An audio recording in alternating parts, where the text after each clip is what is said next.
comme une faute professionnelle. On a raté notre chance ce soir. On a fait un non-match. Je parle même pas des pénaltys parce qu'on a un match comme ça, on doit le terminer bien avant et on ne doit même pas parler de pénalty. Donc c'est tout simplement une faute professionnelle de notre part d'avoir perdu ce match ce soir. On peut s'en prendre qu'à nous-mêmes.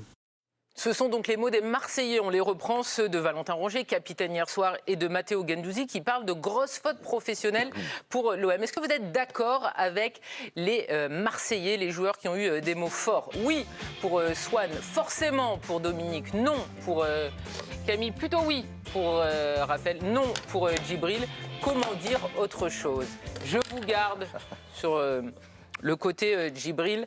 Pourquoi oui? Ils ont joué un match, ils ont perdu, ça arrive, non? C'est le principe du foot. Non, mais ça arrive et il y a plein d'équipes. Ils sont professionnels, il faut quand même le rappeler, Annecy. Hein, c'est pas Carquefou. Bien sûr. Il y a pas mais personne n'a manqué de respect à Annecy hier et les joueurs marseillais l'ont rappelé après le match. Tout à fait. Non, mais forcément parce que l'OM était quand même le favori depuis l'élimination du PSG de cette compétition et c'est normal. Et on avait l'impression qu'ils avaient un peu la voix dégagé et les joueurs parlent de non-match et moi j'ai l'impression que c'est même pas le match qui est raté, c'est vraiment il y a une période après le 1-0 de relâchement un peu coupable et qui fait pas très pro du coup puisqu'on parle de faute professionnelle. Je trouve qu'ils sont un peu désintéressés à un moment du match comme si c'était gagné à 1-0 et je sais pas, j'ai trouvé des joueurs un peu en dessous de ce qu'ils savaient faire habituellement, peut-être un peu la tête dans le guidon, je sais pas ce qui se passait, peut-être un coup de physique, un coup de moins bien, peut-être des coachings peut-être pas optimal, donc forcément c'est une décision énorme, ça enclenche une dynamique qui fait craindre à l'OM de rater sa saison, c'est pas rien, c'est-à-dire que c'est une équipe qui il y a une semaine se disait et si on visait la Ligue 1 et si on visait la Coupe de France et qui ce matin se réveille, ils se disent bah tiens la Coupe de France est finie et finalement le podium il va être assez dur à garder, donc forcément tu te réveilles plus faible que tu t'es réveillé hier matin, quoi. Marseille, donc sorti par le 10e de Ligue 2 à l'issue de la séance de tir au but. Ça passe pas dans la presse marseillaise, forcément, parce qu'ils se voyaient déjà en demi-finale et peut-être aller chercher une 11e victoire en Coupe de France. Exactement, le contraste est très fort aujourd'hui. La Provence y va d'une formule simple mais efficace. La honte à la une du journal provençal. À l'intérieur, un billet d'humeur est consacré à la faute professionnelle, justement. Et Tavares et Balerdi sont dans la peau des anti-héros. Pour les confrères de la Marseillaise, c'est l'immense désillusion. La voie royale pour le Stade de France s'est transformée en autoroute de l'enfer pour les Marseillais. Évidemment, même son de cloche, son de cloche différent pour le Dauphiné libéré qui titre magnifique. C'est assez simple comme formule. On aurait même pu faire mieux tant l'exploit est énorme des Annéciens.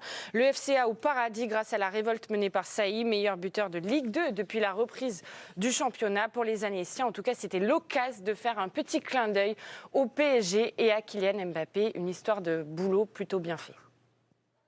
C'est ça le boulot, Kiki, y a pas que toi qui fais le taf, c'est ça le boulot. Bravo les gars. Ça c'est une journée de boulot. C'est ça les gars. Vamos. C'est une journée de boulot, Kiki. Ça c'est une journée de boulot, Kiki.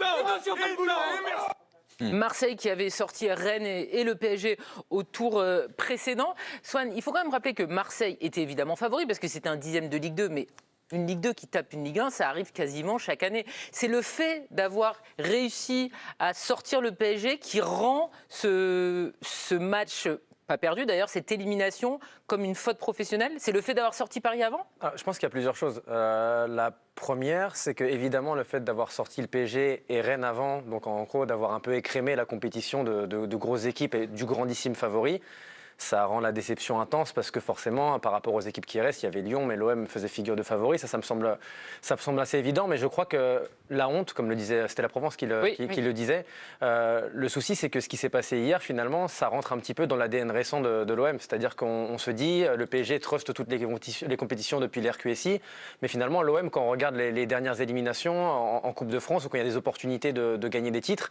ça perd souvent, ça craque souvent contre des équipes un petit peu plus faibles. Et en ça, moi, hier, faute professionnelle, moi j'aime pas ce terme parce que c'est un mot, pour moi c'est une expression un petit peu éculée, enfin, on ne sait pas ce que ça veut tout et rien dire. Par contre le problème c'est que quand vous menez 1-0, ce genre de match, vous normalement, Djibril le dira certainement parce qu'il les a joués, mais vous les rendez quand même beaucoup moins compliqués. C'est-à-dire que l'OM a craqué en seconde mi-temps en menant 1-0 devant un Vélodrome rempli un mardi soir un mercredi soir contre une Ligue 2. Et normalement pour moi la faute elle est d'avoir mené, d'avoir été à ce moment-là dans ce match-là, de s'être mis dans les meilleures dispositions et de faire une deuxième mi-temps comme ils en ont fait. Ça, pour moi, c'est une vraie faute, une vraie erreur, et ça, c'est la honte, pour le coup. On rappelle que Marseille menait 1-0 et qu'en seconde période, ils ont encaissé 2 buts. Alors sur les désillusions, et si on veut un petit peu grader cela, en Coupe de France, Swan l'a un petit peu évoqué, il y en a eu d'autres dans cette compétition, et face à des adversaires quand même de moins bon calibre, Carquefou, souvenez-vous, en 2008, il y avait eu Quevilly, Grenoble, Andrézieux, ces clubs qui étaient des clubs de national, de CFA, de CFA2 à l'époque. Certains matchs, ou peut-être un en tout cas, ont été joués par Djibril Cissé.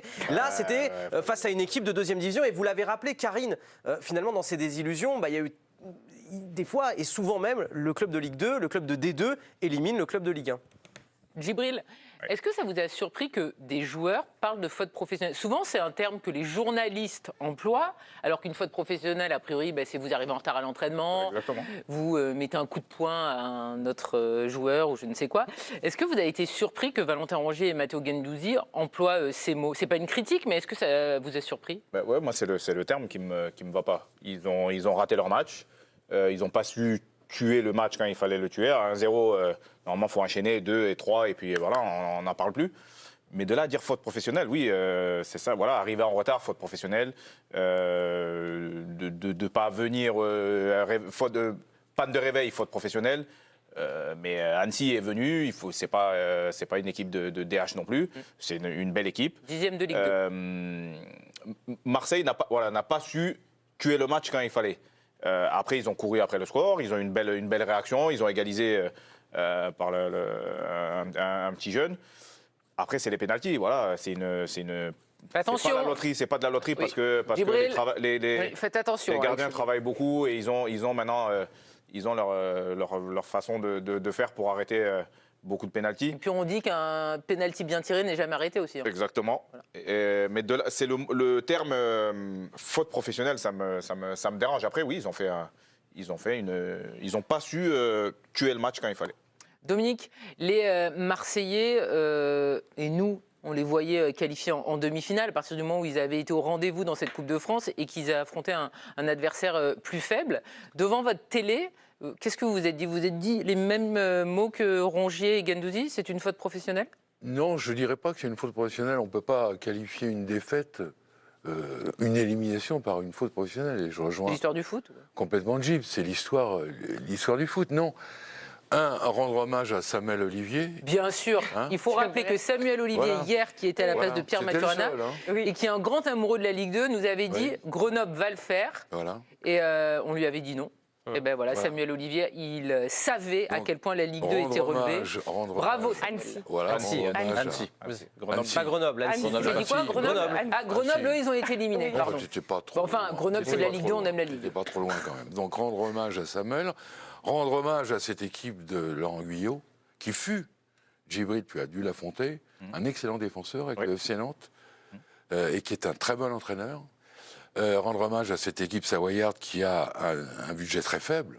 Avant-dernier budget de Ligue 2. Avant-dernier budget de Ligue 2. Et puis dire que, l'OM, on les voyait tous favoris, mais l'OM, me semble-t-il, est à bout de souffle, à bout d'arguments. Et je crois que la défaite enregistrée le week-end dernier devant le PSG a fait des ravages. Et à tout niveau. A fait des ravages au niveau mental, la confiance est entamée, au niveau physique, au niveau psychologique. Je pense que cette défaite, je n'espère pas pour l'OM. Pour moi, c'est une espèce de tournant quand même. Ah, vous me teasez le sujet là. Non mais... Le thème de 19h27, c'est ça? Le thème de 19h27. Écoutez, je vous remercie pour ce teasing exceptionnel. On a senti toute la dramaturgie dans vos propos. On vous sent extrêmement